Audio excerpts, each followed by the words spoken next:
2019 નો દાખલો અહીંયા ઉપર લખી લે એપ્રિલ 2019. ચાલો ફટાફટ સ્ટાર્ટ કરીએ. ટાઈમ તો એ જ થઈ રહ્યો, પેલા લોકોને 15 મિનિટ છે પહેલા છોડીને કઈ થયું. એપ્રિલ 2019 XY ભાગીદારી પેઢી.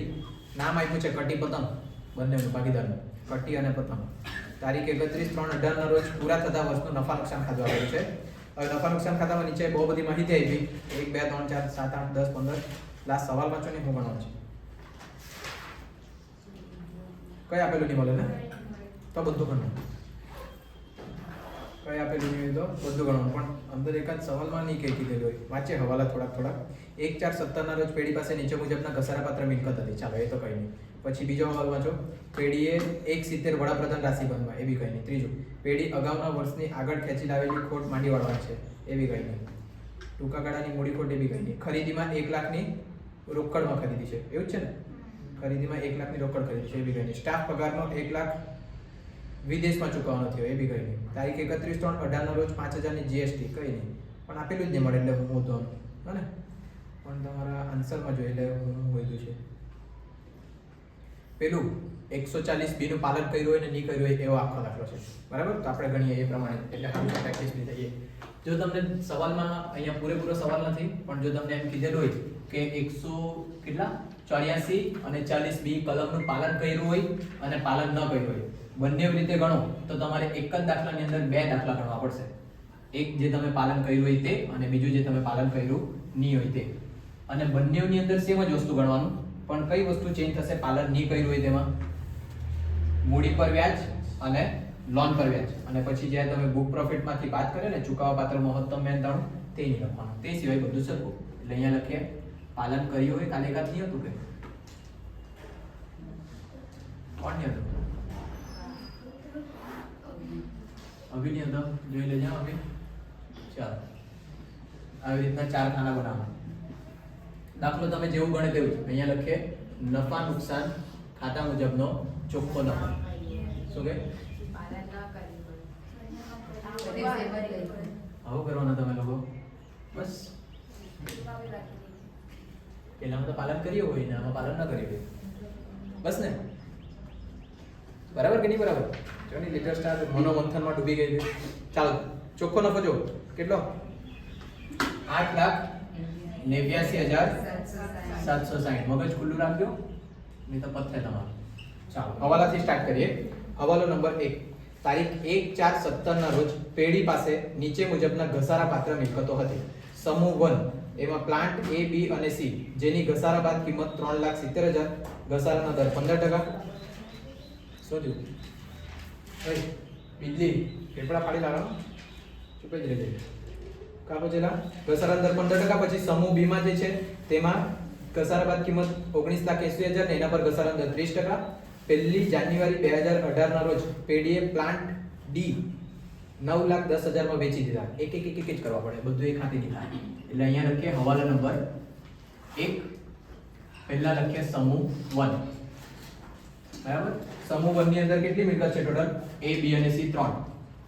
વાંચીએ હવે A, B, C જેની ઘસારા બાદ કિંમત કેટલા રૂપિયા? 3,70,000. અને એના પર ઘસારાનો દર કેટલો? 15%. કાઢો એના 15%.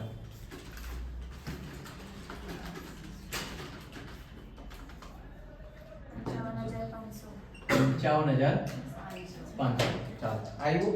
એના પછી આગળ વધશે. આગળ શું કીધેલું છે? સમૂહ 2 પ્લાન્ટ જેની ઘસારા બાદ કિંમત કેટલી? 19,80,000. અહીંયા લખીએ 19,80,000. એના પછી જોઈએ ઘસારાનો દર 30%. એના પર 30% ઘસારો આવે. કેટલા આવે? કેટલા? 5,94,000. પછી આગળ વધશે 30%. તારીખ 1 જાન્યુઆરી 2018 ના રોજ પેઢીએ પ્લાન્ટ ડી, આજે આપ્યું છે ને સમૂહ 1 માં ABC છે, અને આ જે સમૂહ B છે ને સમૂહ 2 એની અંદર આ D છે. અને જોજો સમૂહ 1 ની અંદર ABC અને સમૂહ 2 ની અંદર આ D મિલકત છે. આ D મિલકતનો આપણે જે ઘસારો કાઢ્યો તેના માટે પછી આગળ એવું કીધું કે 1 જાન્યુઆરી 2018 ના રોજ પેઢીએ પ્લાન્ટ D 9,10,000 માં વેચી દીધા. જો આ મિલકતનું મારું વેચાણ થઈ ગયેલું હોય તો એના પર મારે ઘસારો ગણવાની કોઈ જરૂર નથી, બરાબર? જો મિલકત વેચાઈ ગયેલી છે, ધંધામાં નથી, તો એના પર ઘસારો ગણવાનો નહીં. એટલે આનું કંઈ નહીં કરવાનું. આ જે ગણી નાખ્યું છે તેનો ઘસારો આપણે ટોટલમાં ધ્યાનમાં લેશું નહીં. હજુ આગળ વધશે. 9,10,000 માં વેચી દીધી. જેટલામાં વેચી એનાથી કઈ ફરક નહીં પડે. અને 4,86,000 માં પ્લાન્ટ ઈ ની ખરીદી કરી એટલે નવ પ્લાન્ટ ખરીદ્યું. કેટલાનું? 4,86,000. એ પ્લાન્ટ કયું? ઈ. આ ઈ ની ખરીદી કરી તો તેના પર આપણે ઘસારો આપવો પડે. કેટલા ટકા ઘસારો છે? 15%. પણ જોજો કઈ તારીખે ખરીદી કરી તે ખાસ મહત્વનું છે. 1 જાન્યુઆરી 2018 આ વેચ્યું અને ક્યારે? અત્યારે જ ખરીદેલું છે 1/1/2018 અને તમારું વર્ષ પૂરું થાય 31/3/2018. હા ને? એટલે અહીંયા સમજો આ તારીખે વેચી દીધું. તમારા કરવેરાના કાયદા પ્રમાણે જો કોઈ મિલકત વેચાઈ ગયેલી હોય ને તો એના પર તમારે ઘસારો આપવાનો નહીં. પણ આ જે નવી ખરીદેલી 1/1/18 થી 31/3/18 કેટલા મહિના થાય? 3 મહિના. પણ કરવેરાના કાયદા પ્રમાણે 6 મહિનાથી ઓછા હોય તો કેટલા લેવાના આપણે? 6 મહિના. એટલે અહીંયા લખીએ 15/100 ગુણ્યા 6/12. 36,450. ચાલો આગળ વધીએ. 15% છે. પછી તો નંબર 2 આવી ગયા. એટલે આટલું જ છે. અને એટલે ક્લિયર ખબર પડે A B ને C ત્રણ મિલકત 370 ની એના પર 15% પ્રમાણે કેટલો ઘસારો? 55,500. પછી પ્લાન્ટ D હતું. D નો ઘસારો તો શોધી દો પણ D વેચાઈ ગયેલું છે એટલે એનો ઘસારો ધ્યાનમાં લેવાય નહીં. પછી E જે છે E ખરીદેલું તમે 486 માં 1/1/18 એટલે 3 મહિના થાય. પણ 3 મહિના હોય તો કેટલા લેવાના આપણે? 6 મહિના. એના પ્રમાણે એનો ઘસારો કેટલા આવ્યો? 36,450. મારો બરાબર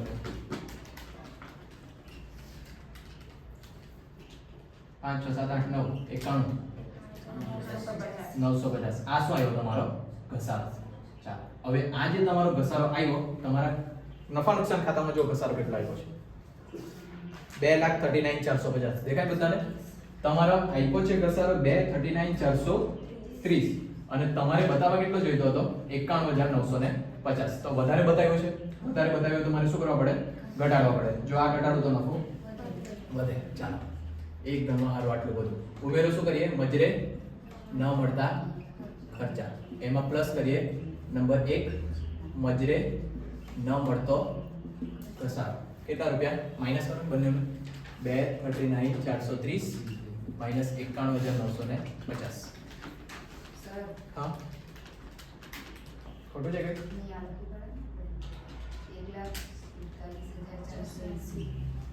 શું થયું? સમૂહ 2 પ્લાન બી જેની ઘસારા બાદ કિંમત 19,80,000. જો અહીંયા પહેલા એમ કીધેલું છે એક સમૂહ 1 એમાં પ્લાન્ટ ABC એ ક્લિયર એટલે એનો ઘસારો કાઢો. પછી જો સમૂહ 2 પ્લાન્ટ D B છે D છે B. એ B તો પેલું પ્લાન્ટ 1 માં છે. B છે કે D છે બતાવો? બી છે ને પણ ડી તો પછી પાછું આવે જો ને પછી ડી અહીંયા આવે તો એમ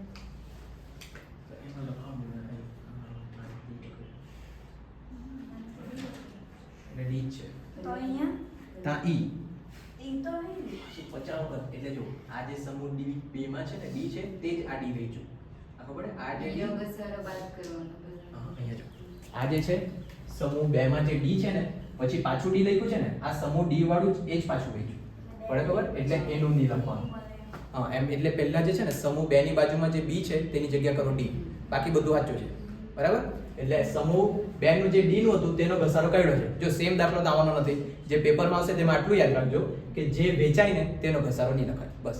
એટલે અહીંયા સમૂહ 2 માં D જ છે અને એ જ D વેચી દીધેલું છે. બરાબર? એટલે આને લેવું. ખાલી લખવામાં થોડી ભૂલ છે. પેપરનું છે ને. ચાલો. કા બચેલા આ 1,47,480. જોજો બંને બાજુ લખાય એટલે કે પાલન કર્યું હોય તેમાં બી લખાય, પાલન ન કર્યું હોય તેમાં બી લખાય. શું ચેન્જ આવે ને ખાલી તે જ જોવાનું. આગળ વધીએ સેકન્ડ હવાલા પર. થાકી ગયા એક જ હવાલો.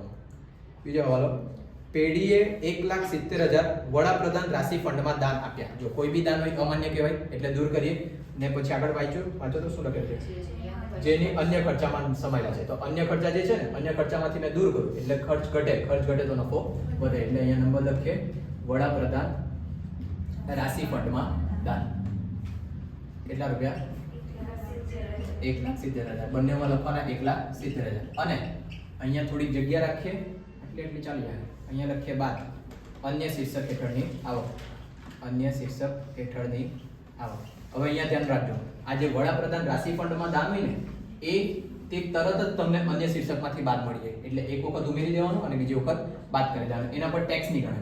એના કારણે અહીંયા લખીએ નંબર 1 વડાપ્રધાન. અહીંયા સ્ટાર્ટ કરી દે વડાપ્રધાન રાશિ ફંડમાં દાન. કેટલા રૂપિયા? 1,70,000. તમારા ટેક્સ વાળા કાયદા કાઢીને આપણે મગજમારી કરવાની. ચાલો એટલે આ યાદ રાખજો વડાપ્રધાન રાશિફળ વાળું.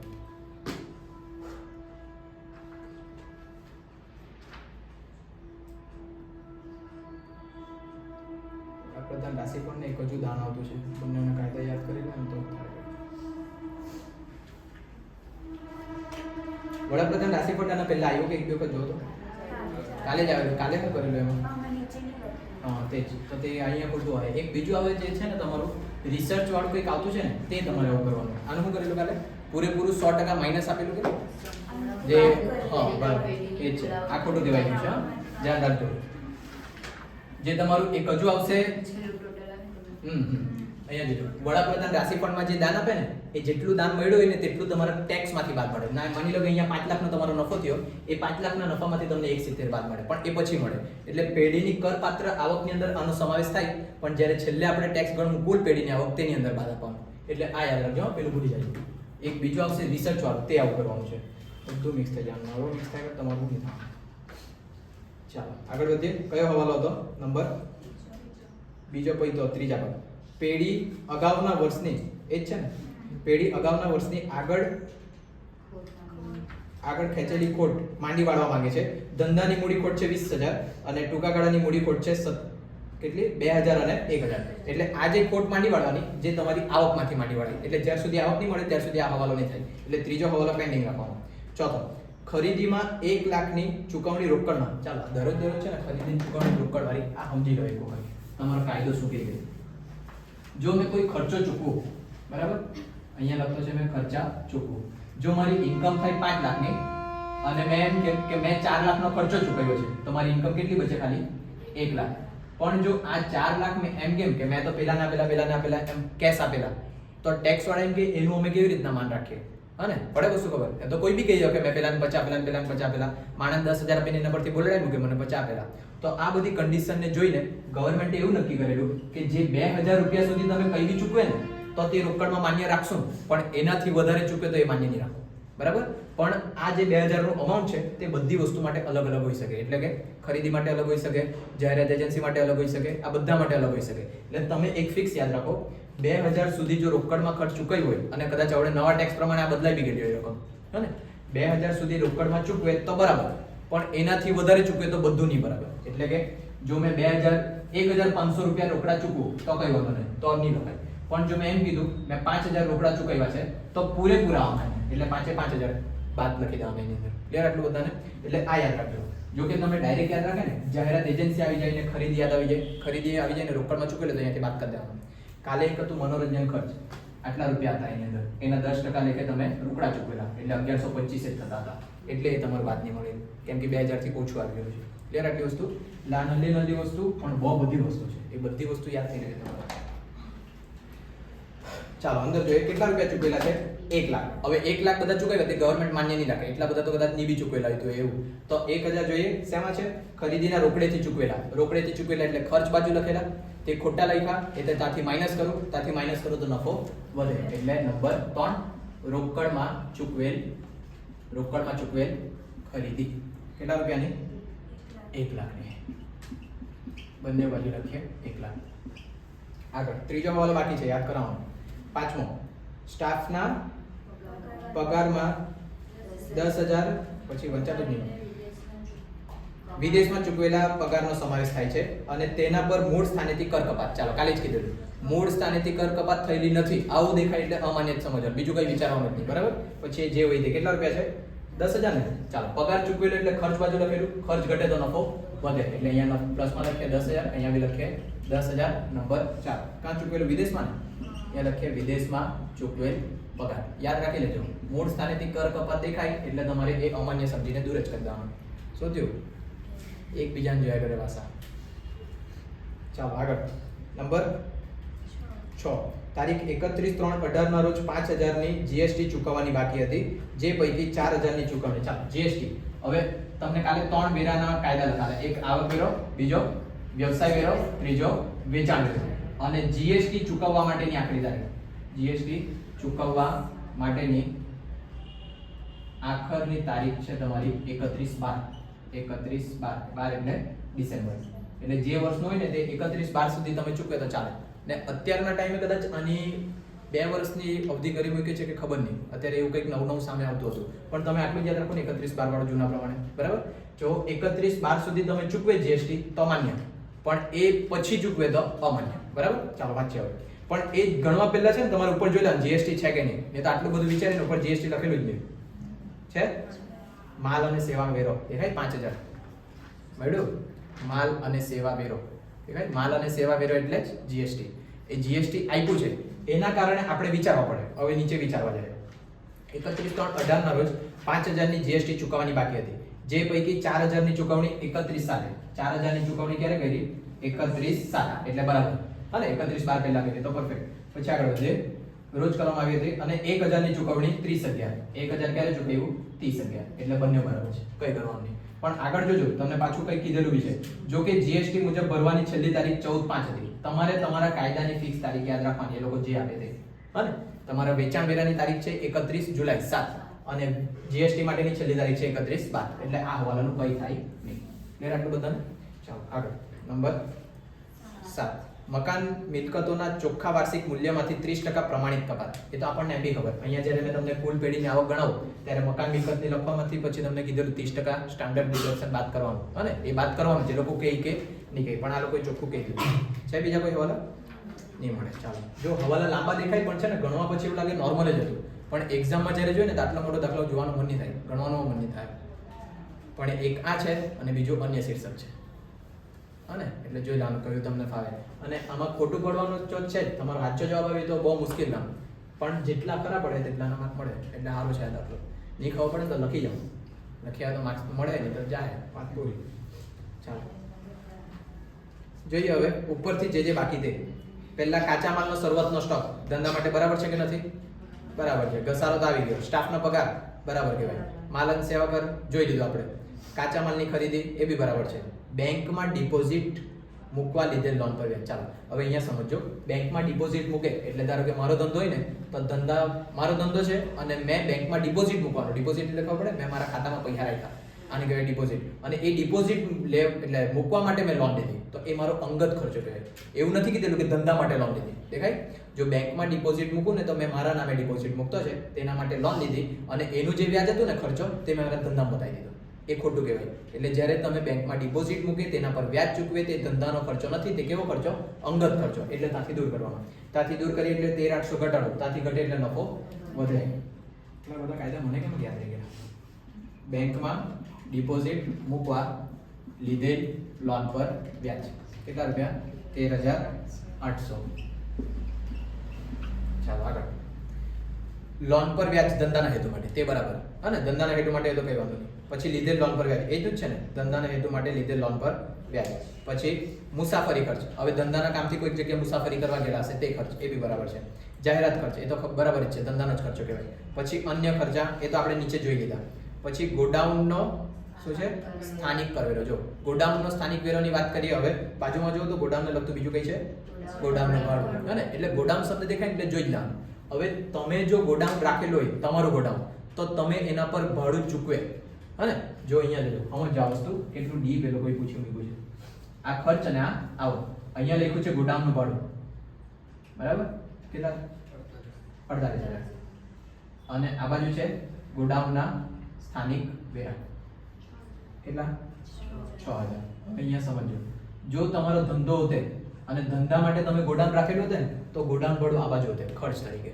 પણ અહીંયા તો આવકમાં છે ગોડાઉન ભાડું, એટલે ગોડાઉન તમારું છે અને તમને ભાડું મળતું છે. પડે ખબર? એટલે આ ધંધાનું નથી. હા ને? જો આ ધંધાનું નહીં મળે તો એના પરનું ટેક્સ બી ધંધાનું નથી. ક્લિયર આટલી વસ્તુ? એટલે આ અહીંયા લખાય નહીં. ક્લિયર? ચાલો તો એમ બધું કે નહીં થાય. 6,000 ત્યાંથી ઘટાડીએ, ત્યાંથી ઘટાડે એટલે નફો વધે. નંબર 6, ગોડાઉનના સ્થાનિક વેરો કેટલા રૂપિયા? 6,000. અહીંયા લખીએ 6,000. ચાલો આગળ. ગોડાઉનનો વેરો પછી નીચે ગોડાઉનનો વીમો ભાગીદારીની બે વસ્તુ વચ્ચે કે ગોડાઉનનો વીમો. હવે ગોડાઉનનો વીમો બી ધંધાનો નહીં કહેવાય. પડી જાય ને આટલાથી જ ખબર. ત્યાંથી ઘટાડીએ એટલે અહીંયા વધે એટલે આ 1200, અહીંયા બી 1200. ને જે ડાઉટફુલ લાગે ને તે લખી દે એટલે પછી જોવા જે થાય. ગોડાઉનનો વીમો. ચાલો આગળ. 1200 વધ્યું. પછી ભાગીદારી દીઠ મુજબ ભાગીદારનો પગાર. જો ભાગીદારનો પગાર હોય તે બી દૂર કરી દેવાનો. ત્યાંથી ઘટાડે એટલે નફો વધે. અહીંયા લખીએ નંબર 8, ભાગીદારનો પગાર. આજે પાછું એક હજુ વસ્તુ દીઠ વાળું શીખવાડું કેટલા 3,60,000 અલગ અલગ અલગ છે. આપણે હાથે લખી દે, તમે છૂટા લખજો. આ એરો પાડી છે એટલે છૂટું લખવાનું છે તમારે. 3,60,000. પછી આગળ મૂડી પર વ્યાજ ભાગીદારી દીઠ મુજબ 24%. ચાલો એ લોકો દીઠ મુજબ જે આપે તે આપણે કેટલા ટકા આપવાનું? 12%. તો પહેલા એ પ્લસ હતી એટલે અહીંયા લખીએ નંબર 9 મૂડી પર વ્યાજ. મૂડી પર વ્યાજ કેટલા ટકા આપ્યું છે? 24%. અને કટી અને પતંગ બે જણનું છે. કટી અને પતંગ બંનેના પૈસા 12,000 ને 57 છે ને? અહીંયા બી લખીએ 12, અહીંયા બી લખીએ 12, અહીંયા બી લખીએ 57 ને 57. જો તમે હાથે ટોટલ મારીને લખતા હોય તો બી ચાલે. ચાલો હવે આ 24% આપ્યું છે, આપણે કેટલા ટકા આપવાના? 12. તો નીચે આપીએ નંબર 10 મૂડી પર વ્યાજ કેટલા ટકા આપીએ? 10%. સોરી કેટલા ટકા આપીએ? 12%. તો પહેલા લખું કટી, એના પછી પતંગ.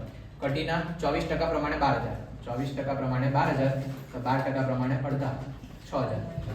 અને પાછું અહીંયા 24% પ્રમાણે 57,000, તો 12% પ્રમાણે 26,500. પછી 28,500. હવે અહીંયા સમજો, જો પાલન કર્યું હોય તો 12% આપવાનું, પણ પાલન ન કર્યામાં અહીંયા કઈ કરવાનું. બસ આટલું જ ચેન્જ છે બંનેમાં, બીજું કોઈ ચેન્જ નહીં. એટલે જ્યારે મૂડી પર વ્યાજ આપે ત્યારે અહીંયા નહીં લખાય, લોન પર વ્યાજ આપે ત્યારે અહીંયા નહીં લખાય, અને મહત્તમ મેં 3 લાખથી ઓછું ને હોય ને તે અહીંયા નહીં ગણાય. બસ બાકી સેમ ટુ સેમ. આગળ વધતે કાં કોઈ છે? મૂડી પર પતી ગયું ને આ બાજુ. ચાલો પેલી બાજુ જોઈએ. બાંધકામના ધંધામાંથી આવક. હવે બાંધકામના ધંધામાંથી આવક તમે વિચારી સમજીને કેવો છો? શું કરો લખવાનું? ચોખ્ખું કીધું છે બાંધકામના ધંધામાંથી આવક, એટલે એ લોકો ધંધો જ કરતા છે. અને પૈસા બી જો કેટલા બધા છે, અને એ બધા એટલા બધા હોય તો ધંધાનું જોઈએ એવું સમજ પડવા જોઈએ તાંબી. પછી આગળ ગોડાઉનનું ભાડું. જો ગોડાઉનનું ભાડું ખર્ચમાં આપેલું હોય તો બરાબર, પણ આવકમાં આપ્યું છે એટલે એ ખોટું કહેવાય. એની પર્સનલ આવક થઈ ગઈ, અને એનું પોતાનું અકાઉન્ટ, એનું પોતાનું ગોડાઉન છે. એટલે હવે અહીંયાથી મેં ઘટાડું તો નફો બી મારો ઘટે, કેમ કે આવક બાજુ છે, સીધી અસર. એટલે અહીંયા લખીએ ગોડાઉનનું ભાડું કેટલા રૂપિયા? 48,000. હવે એક ભૂલ તમે બીજી શું કરી શકશે ખબર? આ જે ગોડાઉનનું ભાડું આવ્યું ને, તમે જ્યારે ટોટલ લખે આવક કેટલી, તો આ આવક તમારી મકાન મિલકતમાં નહીં જાય. હા, ધ્યાન રાખજો. મકાન મિલકતમાં ખાલી મકાનનું ભાડું જ આવે, અને મકાનની મિલકત નહીં, એટલે કે પોતાના રહેઠાણ હોય કે ભાડે આપેલું હોય તે. આ જે છે ગોડાઉનનું ભાડું એનું પોતાનું અંગત થઈ જાય, અને એટલે એ પેલી આવકની અંદર કોઈ જગ્યા પ્લસ નહીં થવાનું, યાર ધ્યાન રાખવાનું આપણું. ચાલો આગળ. કંપની ડિપોઝિટ પરનું વ્યાજ. કોઈ પણ વ્યાજ મળે તે અન્ય શીર્ષકમાં જાય, અને એટલે અહીંયાથી દૂર કરીએ નંબર 12 કંપની ડિપોઝિટ પરનું વ્યાજ. પાછું નેટ આપેલું છે, નેટ આપેલું એટલે ત્યાં આપણે લખો ને ત્યારે કેવું લખવાનું? ગ્રોસિંગ અપ કરીને. કેટલા રૂપિયા છે? 2,60,000. અહીંયા બી લખીએ 2,60,000. 48,000 પહેલામાં લખવાનું રહી ગયા, 48,000 અહીંયા બી આવે. ખાલી 12% વાળું જ અહીંયા નહીં આવે. હા ને? ચાલો પછી આગળ. કાચા માલનો આખોનો સ્ટોક, એ તો ધંધાનો જ બરાબર. હા ને? બસ કોઈ ચૂક.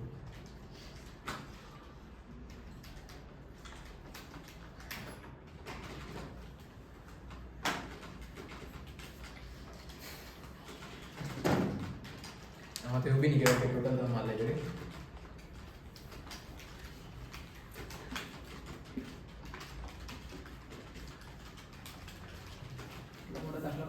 પછી જવાબ જ નહીં આવ્યો. કાલે નહીં આવેલો આન્સર, એટલે પેલું 30% ને ઉકાળવા આપેલું તેનો. ચાલો જોઈએ, યાદ કરાવજો. કેટલા આવ્યો? એટલે એક વાર 8,77,480. બરાબર? જોજો અહીંયાના આંકડા સેમ અહીંયા બી છે, એટલે અહીંયા બી આખું જવાનું 8,77,480 પ્લસ કરો 17,240. 17,67,240. હવે અહીંયા આંકડા ચેન્જ થાય. આનો ટોટલ કરો.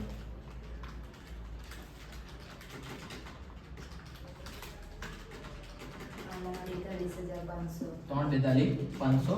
અહીંયાનું 3,08,000. ચાલો એ બાદ કરવાનું છે, આમાંથી બાદ કરો.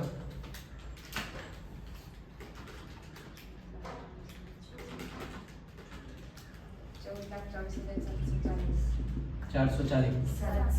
740. અને પેલા 15,00,000. 240. ચાલો હવે આ જે આવ્યું તેને શું કહેવાય? Book profit. હવે બુક પ્રોફિટ માંથી અહીંયા બાદ થાય ચૂકવવા પાત્ર મહત્તમ મેન નાણું. એમાં તમે અહીંયા વ્યવસ્થિત લખજો તો જગ્યા પતી જાય. 3 લાખ સુધી હોય તો 1,50,000 અને 3 લાખના 90%, 2,70,000. એટલે બંનેમાંથી જે વધારે એટલે 2,70,000. પછી જોજો તમારે જે ટકા કાઢવાના ને તે અનાજ કાઢવાના છે. આ જ ગણતરીમાં ધ્યાનમાં લેવાનું. જેમ પાલન નહીં કર્યું ને તેનું ધ્યાનમાં લેવાનું નહીં. તો વધારે કેટલા છે? 11,24,200, 11,24,740. બરાબર ને? એના કેટલા ટકા? 60%. 6,74,844. બંને ટોટલ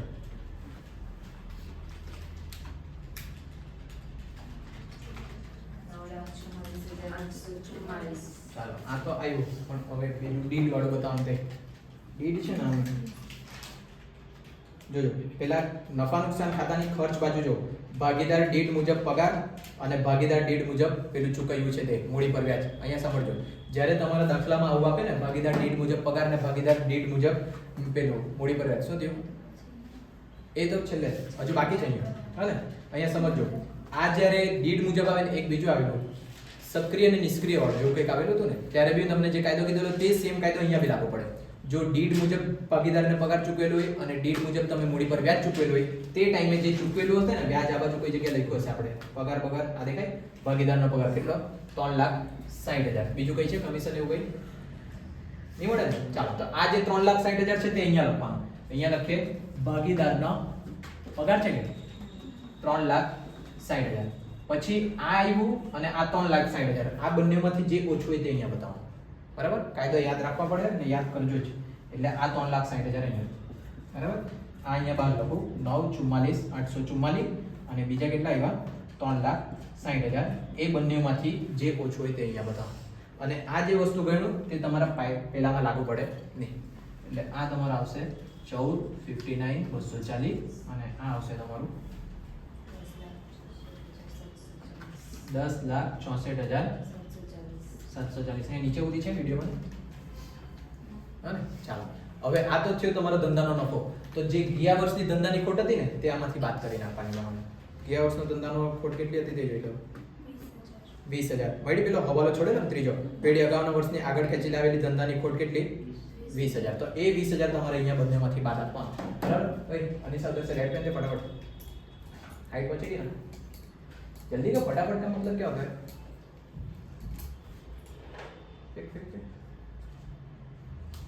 ચાલો પછી અહીંયા જે જવાબ હશે ને તેમાંથી તમારે કેટલા માઈનસ કરી દેવાના? 20,000 બંનેમાંથી. હા ને? એ બંનેમાંથી 20,000 બાદ કરશે તો આનો જવાબ કેટલો આવશે તે લખાવો.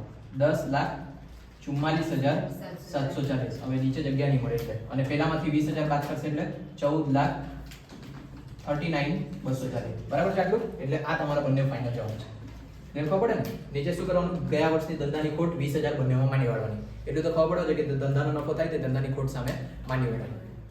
ઊંધું બોલ્યું. અને જે ધંધાની ખોટ હોય તે આવક સામે માની વાળે. આન્સર ચેક કરીએ હવે.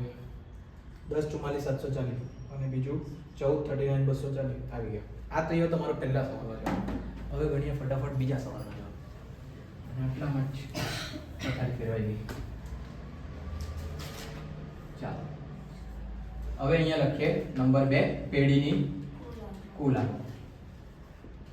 હવે પેઢીની કુલ આવકમાં બી બે ગણવા પડે. પહેલા પાલન કર્યું હોય અને બીજું પાલન ન કર્યું હોય. એટલે અહીંયા લખું કર્યું હોય અને અહીંયા લખું ન કર્યું હોય. બંનેનું ટોટલ અલગ અલગ. સૌથી પહેલા આપણે નક્કી કરીએ પેઢીની આવક કેટલી થઈ તે 10,64,740 સોરી 10,44,740 અને બીજું 14,39,240. હવે પેલું યાદ કરો વડાપ્રધાન વર્ગ. આ વડાપ્રધાન રાશિફળમાં જેટલું દાન છે ને તે 100% પહેલા તો તમને ટેક્સ ફ્રી મળી જાય. એટલે અહીંયા લખીએ બાદ અને એની કલમ આવતી છે લગભગ 80CC. હા ને? કલમ યાદ રાખવાનું રાખી લેજો 80CC. પરફેક્ટ યાદ નહીં મળે મને એવું પાછું. વડાપ્રધાન રાશિફળમાં દાન કેટલું આપવાનું? દાન 1,70,000. 1,70 માઈનસ કરો કેટલા? 8,74,740. અને આ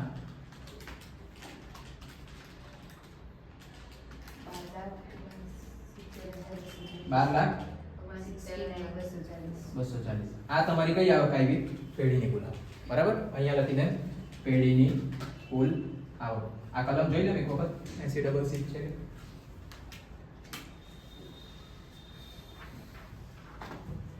હા 80CC.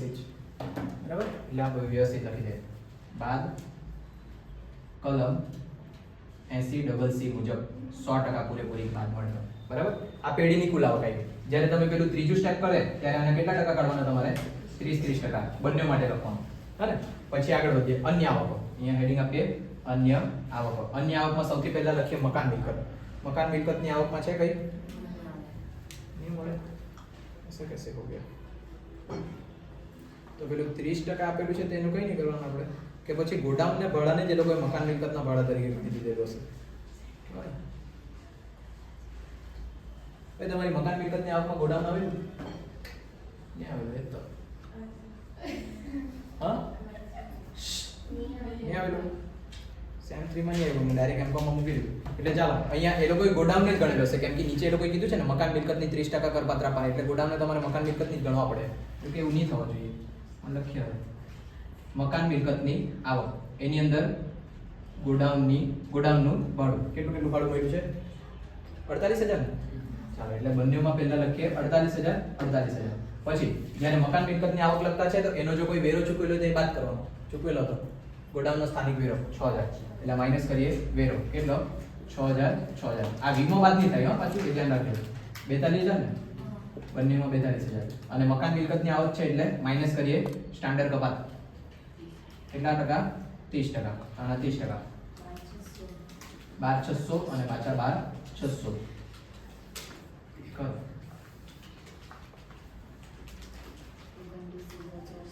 29,400. અહીંયા બી 29,400. આ તમારી કઈ આવી ગઈ? મકાન મિલકતની આવક. આના પર કેટલા ટકા કાઢે? 30% જ આના પર. ચાલો આ થયું. એના પછી અન્ય શીર્ષક. અન્ય શીર્ષકની છે કોઈ? આ છે ને કંપનીના ડિપોઝિટ પર વ્યાજ. તેવી પાછું કેવું આપેલું છે?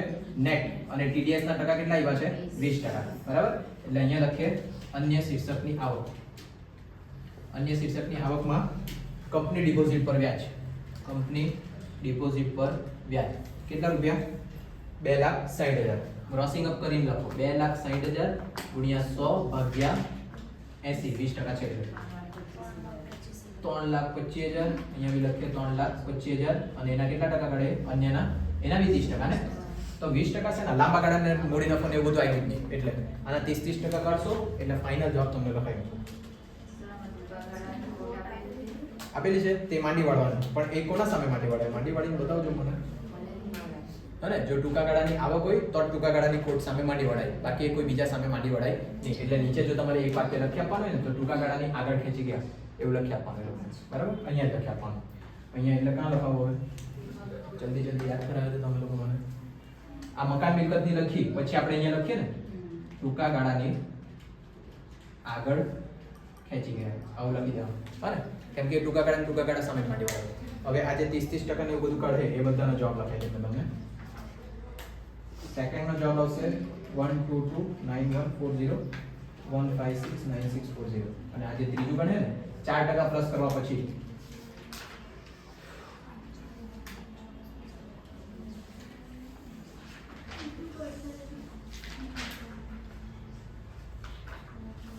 અડધો કલાક તો અહીંયા લાગી જતો છે.